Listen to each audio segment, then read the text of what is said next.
আজকে আমি ডিম চচ্চড়ি বানাবো। এই যে ডিম সিদ্ধ করে আমি আধা করে কেটে নিয়েছি, দেখেন। তার মধ্যে লাগবে লবণ, হলুদ, জিরার গুঁড়া, ধনিয়ার গুঁড়া আর লঙ্কার গুঁড়া, আর সোমবারের জন্য গোটা জিরা, এটা পেঁয়াজ কুচি কুচি করে কেটে নিয়েছি, ক্যাপসিকাম দেখেন কেটে নিয়েছি, এই যে লঙ্কা কেটে নিয়েছি, এখানে আছে গরম মশলা গুঁড়া, এখানে আছে রসুন, আদা, এখানে আছে কারি পাতা, এখানে আছে ঘি, এটা হলো ধনিয়া পাতা। এখন আমি ডিম চচ্চড়িটা কিভাবে বানাবো সেটা আপনাদেরকে আমি দেখিয়ে দিচ্ছি। আমি এই যে ডিমটার মধ্যে এই যে দিয়ে দিচ্ছি অল্প একটুকু এই যে লবণ, দিয়ে দিচ্ছি হলুদ,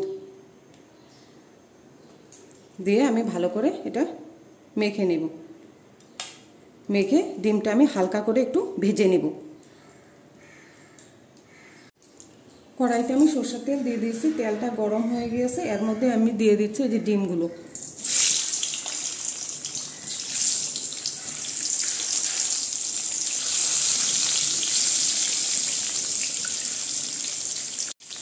এই যে দেখেন ডিমগুলো হালকা করে ভাজা হয়ে গিয়েছে, আমি এখন এই ডিমগুলোকে নামিয়ে দেব।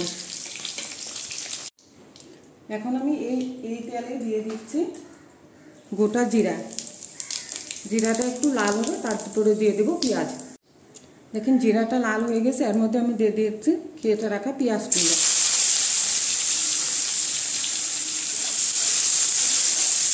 পেঁয়াজটা আমাদের হালকা করে একটু ভাজা হবে। পেঁয়াজটা দেখেন হালকা করে ভাজা হয়ে গেছে, এর মধ্যে আমি এখন দিয়ে দেবো কেটে রাখা ক্যাপসিকামগুলো, আর দিয়ে দিচ্ছি এই যে কাঁচা লঙ্কাগুলো, দিয়ে সেইগুলোকেও ভালো করে আমি একটু হালকা করে ভেজে নেব। ক্যাপসিকামগুলো আমাদের হালকা করে ভাজা হয়ে গেছে, এর মধ্যে আমি এখন দিয়ে দিচ্ছি এই যে দেখেন কারি পাতাগুলো, দিয়ে দিচ্ছি রসুন কুচি কুচি করে কেটে রেখেছি, এই যে আদাটাও কেটে রেখেছি, সেগুলোকেও আমি একবারে ভেজে নেব। এখন দেখেন আমাদের সব জিনিসগুলো হালকা করে আমাদের ভাজা হয়ে গেছে, এর মধ্যে আমি এখন দিয়ে দিচ্ছি লবণ,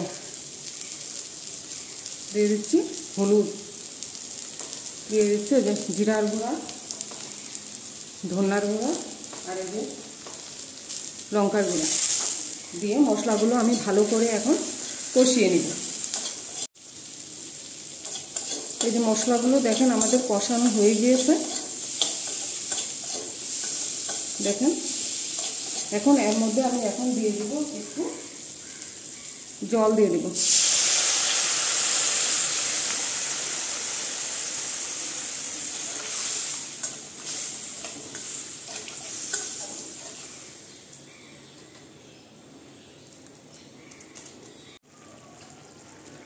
এই যে দেখেন ঝোলটা শুকিয়ে গিয়েছে, এর মধ্যে আমি এখন এই যে ভেজে রাখা ডিমগুলো দিয়ে দিচ্ছি।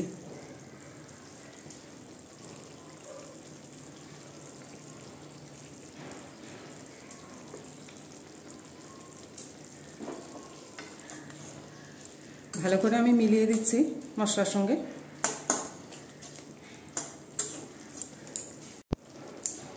এই যে দেখেন ডিমগুলো মশলার সঙ্গে ভালো করে মিশিয়ে গিয়েছে, এখন দিয়ে দিচ্ছি আমি ধনিয়া পাতা, দিয়ে দিচ্ছি এই যে ঘি,